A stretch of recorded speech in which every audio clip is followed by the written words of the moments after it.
Olá pessoal, sejam bem-vindos a mais uma aula de geografia e hoje eu quero apresentar o segundo setor da economia, a indústria, como ela se formou no mundo. Vamos lá? Antes, de eu falar sobre como a indústria ela se desenvolveu ao longo da história, que a gente vai falar um pouco de história nessa aula, eu vou mostrar para vocês como se deu a formação do capitalismo no mundo. O capitalismo que nós conhecemos, ele deriva dos séculos XV e XVI, que foi justamente o capitalismo comercial, as novas frentes comerciais que eram desenvolvidas da Europa com o Oriente Médio, com a Ásia e com a África, e com o Novo Mundo e o Novíssimo Mundo, que era a América e a Oceania. Então, o capitalismo comercial, ela tinha como estrutura as colônias, que trabalhavam com a extração de produtos primários, trabalho escravo e especiarias, e isso então era devolvido para as metrópoles através de produção e exportação de produtos manufaturados. Você pegava toda a atividade do primeiro setor, era levado para as metrópoles, fazia a transformação, o beneficiamento desses produtos, depois eram vendidos de volta para as colônias. É algo que a gente está vendo continuamente nos dias de hoje. Quando o capitalismo comercial ele é superado então pela indústria. Então, entre os séculos 17, 18 e 19, o capitalismo comercial ele foi mudado para as atividades industriais. Como eram executadas as atividades no capitalismo industrial? Novamente, as colônias e ou países subdesenvolvidos forneciam para as indústrias na época matérias-primas e produtos primários, principalmente atividades agrícolas e minerais, que eram então levados para metrópoles ou países desenvolvidos, onde ocorria então a transformação da matéria-prima em produtos industrializados e depois eram remetidos para as colônias ou os países subdesenvolvidos sob produto, e esse produto então era vendido com valor, então aquilo que era transformado e desenvolvido, ele era adquirido então valor sobre esse produto, e aí geralmente nós pagamos mais caro por conta disso, tá certo?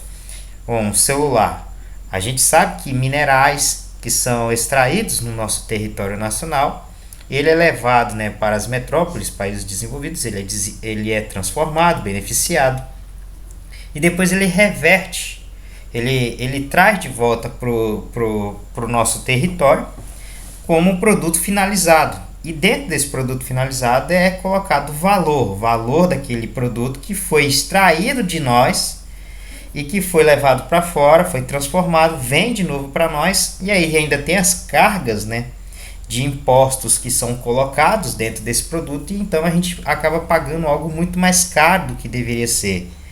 O que aconteceria se os celulares eles fossem produzidos no território nacional?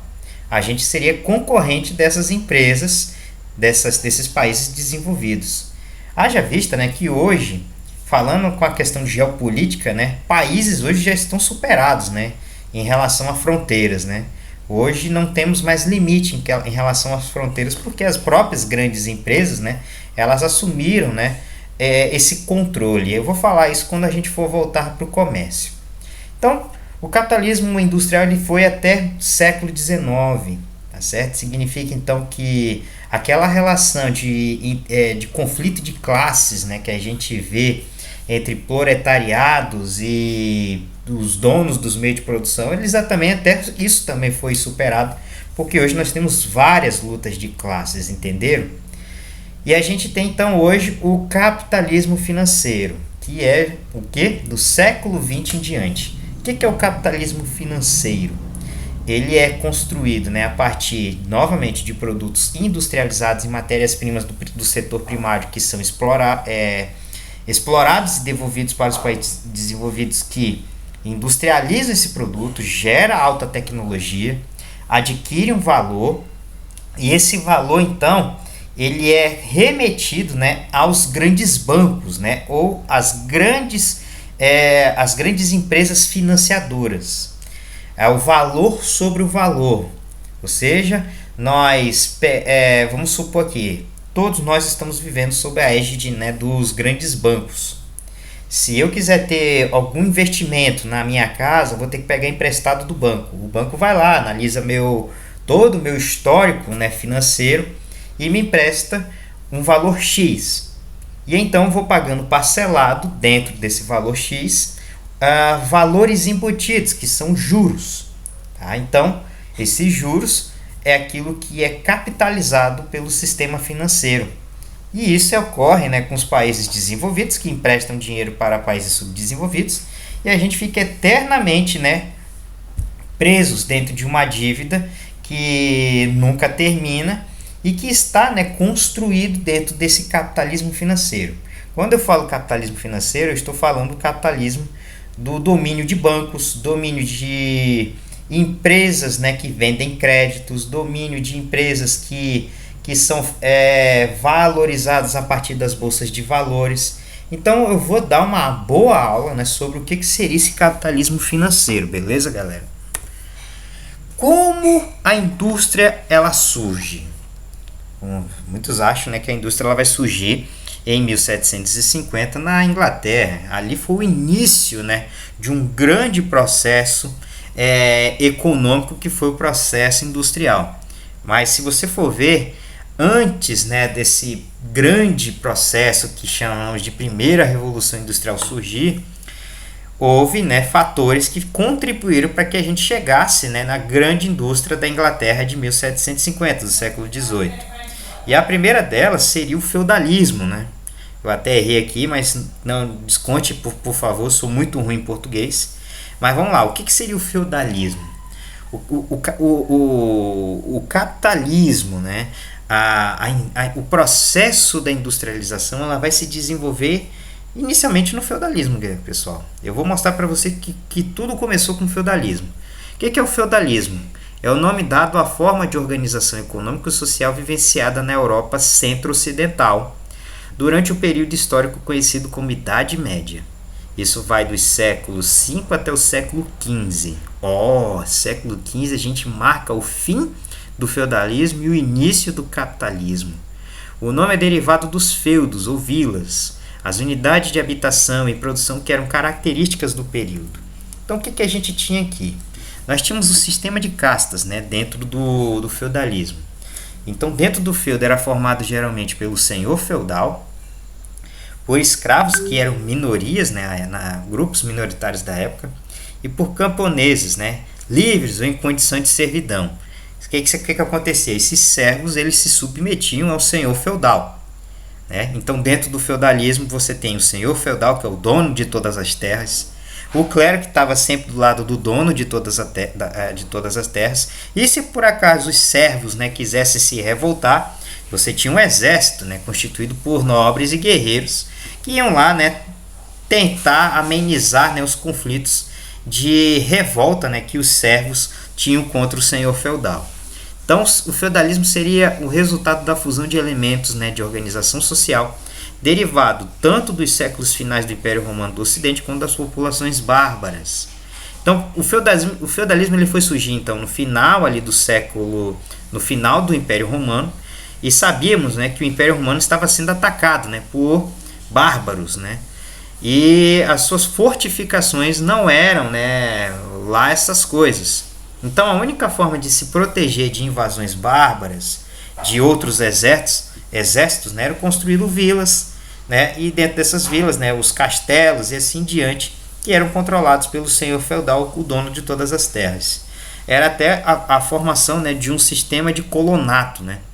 Você trabalhava na terra e aquilo que sobrava, tudo que você produzia, né, você devolvia para o senhor feudal, e aquilo que sobrava era para sua alimentação. Geralmente isso nunca acontecia. Né? Então, para se proteger de grandes grupos, né, que iam lutar por territórios no período do feudalismo, era necessário então construir as vilas, né, e construir castelos, né, fortificações que fizessem com que as pessoas vivessem mais protegidas, até porque estavam passando por um processo histórico recente, que foi o fim do Império Romano, as invasões, né, que eram cruéis, brutais, e que isso então fez com que as pessoas, né, se submetessem a uma pessoa que tivesse um poderio militar e econômico para proteger essas pessoas, principalmente as mais vulneráveis, que seriam os servos. Então, isso aqui, galera, constitui uma sociedade ruralizada, né, no contexto do feudalismo. Essa sociedade ruralizada era muito mantida pela economia de subsistência. A terra, né, era a principal fonte de riqueza e poder. E aí então você tem ali, né, junto com o senhor feudal, os nobres e eclesiásticos, eles possuíam a terra, tinham poder militar, gozavam de direitos senhorais sobre a terra e sobre os camponeses, né, e eles estavam ligados, né, a sistemas de vassalagem, né, você era servo de todos eles, você trabalhava para eles, como se fosse hoje também, né. Os servos, teoricamente, seriam livres, né, porque eu não sei como é que ia ser servo livre sobre, né, a guarda dos senhores, né, não sei como é que seria isso, mas vamos lá, vamos supor que eles eram livres, trabalhavam a terra, tinham obrigações para com o seu senhor. Eles estavam sujeitos à justiça senhorial, por isso que eu digo, livre de onde, né? E eram extremamente dependentes dos senhores. Ou seja, possibilidade de ascendência econômica dos camponeses era bem raro, tá? Bem raro. Mas, professor, por que o senhor está querendo trazer isso para a relação industrial? Calma que a gente vai chegar lá, tá? Por trás, né, dessa constituição de senhor feudal, clero, né, nobres, guerreiros e os servos, tinha um outro grupo que estava por fora dessa conjunção, que eram os burgos. Quem eram os burgos? Do latim burgo, né? Eram pequenas fortalezas ou povoados, uma cidade fortificada. Ele surgiu, né, na Baixa Idade Média, já em processo de decadência, né, do sistema feudal, e viu na decadência do sistema feudal a ascensão do comércio e do crescimento urbano. Presta atenção, a ascensão do comércio e do crescimento urbano. O que estava acontecendo já no final do feudalismo, pessoal? A população ela cresceu, principalmente a população europeia. Entre os anos de 1000 e 1347, a população europeia saltou, né, para 80 milhões de pessoas. Tá certo? E aí, dessas 80 milhões de pessoas, né, você tinha que alimentar essas pessoas, você tinha que dar roupa para essas pessoas, você tinha que dar bem-estar para essas pessoas. As fortificações que existiam ao redor, né, dessa imensa população já não comportava, né, essa grande leva de habitantes, então você já tinha que expandir a vila, né, para pequenos povoados, e desses pequenos povoados surgissem as primeiras cidades europeias, entendeu? As trocas comerciais com o Oriente. Por que a gente tem as trocas comerciais com o Oriente? O mais interessante, galera, quando houve, né, as cruzadas, primeira, segunda, terceira cruzada, né, além de se conquistar Israel, né, a partir, né, do clero, houve-se então aí, né, o início de formação de comércios, ou seja, com o Oriente. É claro que isso já existia há muito tempo antes. As cruzadas elas só intensificaram, né, essa troca de relação comercial. E quem se relacionava comercialmente com o Oriente? Os burgos, né? Os burgos, que eram, né, pequenos comerciantes. Esses comerciantes viram na cruzada a possibilidade de expandir o seu negócio. Então, além de expandir o seu negócio com o Oriente Médio, ele fazia negócios com outras regiões da Europa, e aí a gente vai ter, né, a formação de feiras comerciais, e dessas feiras comerciais começou então a movimentar o dinheiro, que aí vai ter, né, o crescimento do comércio, a volta, né, das moedas e dos metais preciosos. Então você tem aí a troca, né, de valor, a troca de mercadorias e a acumulação do capital. Esse capital ele vai ser fundamental para a gente expandir o comércio. Um comerciante, galera, qual é o fator primordial do capital? É gerar mais capital. O capital, se ele não gerar capital, ele acaba morrendo. Então, a condição natural do capitalismo é gerar mais capital, ou seja, ter mais dinheiro para investir, ter mais lucro para investir, ter mais juros, né, embutidos dentro daquele valor para ganhar mais dinheiro. Então a gente tem aqui o início da acumulação do capital, e esses pequenos comerciantes, eles começaram a se tornar um grupo organizado que podia então tomar decisões econômicas e políticas sobre a região da Europa. Era formado então o termo burguesia. Essa burguesia então vai derrubar reis, vai destituir a igreja, né, do poder das terras e vai ocupar essas terras a partir do comércio e vai estabelecer então o fim do feudalismo e o início do capitalismo na Europa. Essa galera é constituído por dois grupos de burgueses, né, ou profissionais, que são os artesãos, que constituíram, né, o grupo mais numeroso, eles eram a maioria. Faziam parte dele os artífices, né, por conta de outrem, os mestres e os chefes das associações profissionais, as corporações. Esse termo ele não é um termo atual, ele é um termo muito antigo, já existiam corporações de artesãos, eles eram as maiores autoridades econômicas da época. E esses artesãos tinham, né, uma relação empresarial com os comerciantes ou mercadores. Tá? Quem eram os comerciantes ou mercadores? Estes eram compostos por diversos grupos de profissionais. Eram os caras que movimentavam a produção, os carreteiros, os banqueiros que faziam as trocas comerciais, os freteiros, né, encarregados, né, do transporte, os tendeiros, vendedores. Então você tinha uma organização que fazia com que o produto que estava sendo extraído fosse, né, mercantilizado para toda a região da Europa e para o Oriente Médio. Entendeu? E com isso você tinha as trocas comerciais, a acumulação do capital e a formação dessa elite, né, que estava agora tendo mais poder e derrubando reis no período da Europa. Então, no século XII e XIII, essas duas elites, as dos chefes das corporações e os grandes mercadores, dominaram a vida das cidades. Eles tomaram as cidades, eles formaram as primeiras cidades, constituíram então a aristocracia urbana, né? E com isso, né, eles começaram a ser chamados de burgueses. Tá? As cidades elas vão ser avançadas, o comércio, né, ele é avançado, se constitui aí, então a formação de uma nova sociedade que até então não fazia parte do que estava constituído no feudalismo, que era a sociedade, né, de grandes empresários. E esses grandes empresários fomentam, né, o crescimento do capitalismo e, consequentemente, a formação da indústria. Só que tem o seguinte, galera. Tem fatores que possivelmente não aparecem na história. Tá? E uma delas, né, é o que a gente faz com que a indústria ela seja mesmo potencializada. Vamos lá. Quando estava, então, no fim ali já do feudalismo, acontece um fenômeno climático na Europa. Esse fenômeno climático é chamado de Pequena Era do Gelo. A temperatura do planeta Terra ele se resfria, né, por conta das atividades do Sol. O Sol, né, ele diminui a sua potencialidade de energia para o nosso planeta e o planeta então resfria.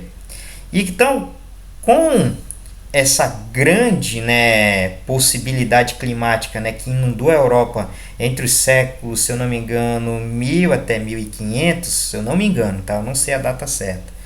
Surge então a Pequena Era do Gelo e ao mesmo tempo que estava surgindo a Pequena Era do Gelo, estava precisando de roupas, né? Era necessário produção de alimentos, tá certo?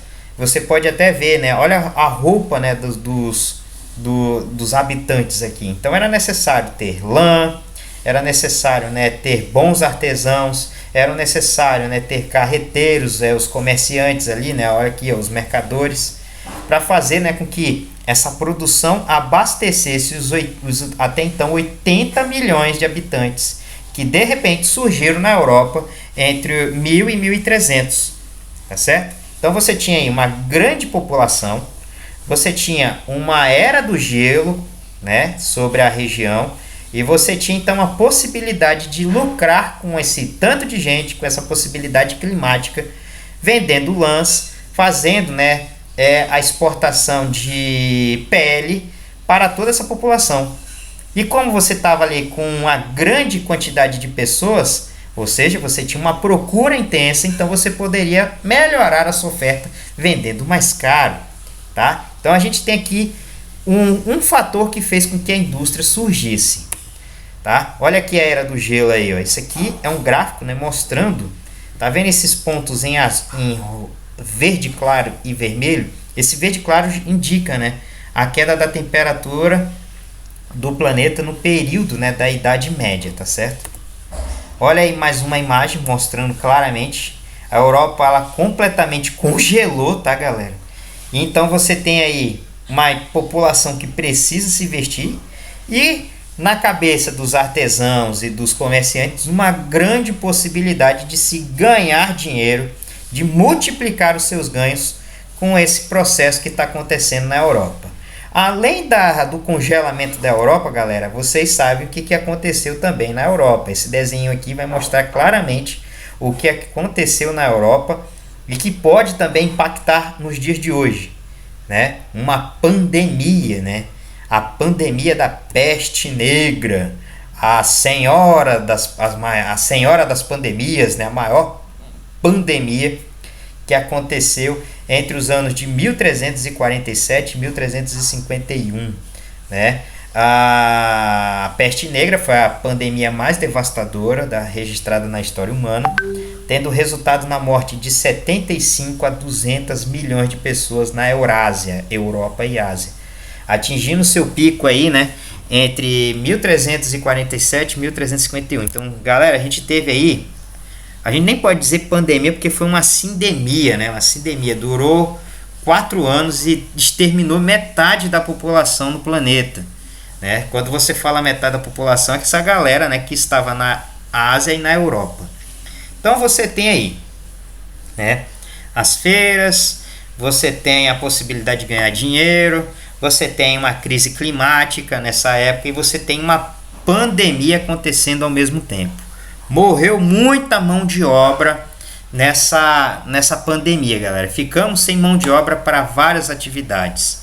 Tá? Artesãos que tinham ali no seu artesanato 4, 5 pessoas, agora estava trabalhando sozinho.